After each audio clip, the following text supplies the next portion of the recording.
أعوذ بالله من الشيطان الرجيم. بسم الله الرحمن الرحيم.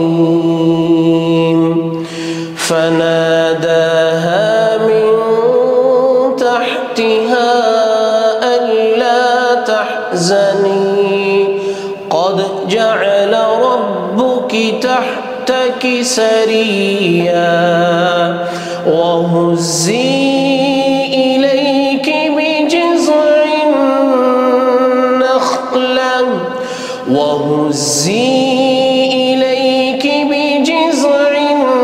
النخلة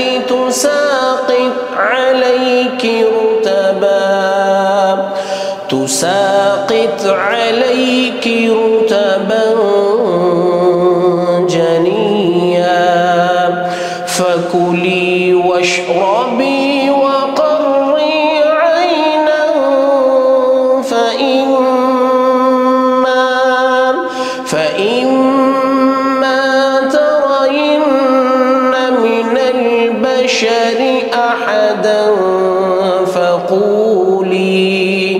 فقولي إني نذرت للرحمن صوما فلن أكلم اليوم إنسيا فأتت به قومها تحمله قالوا يا مريم لقد جئت شيئا فريا يا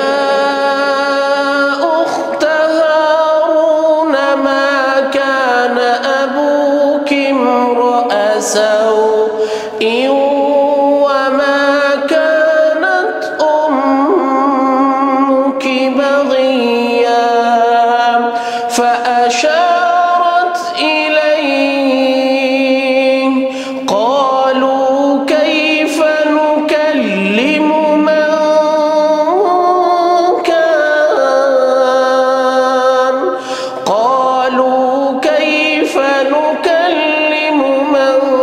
كان في المهد صبيا قال إني عبد الله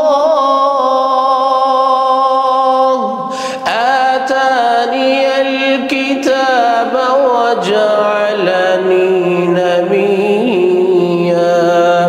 وجعلني مباركا أينما كنت وأوصاني بالصلاة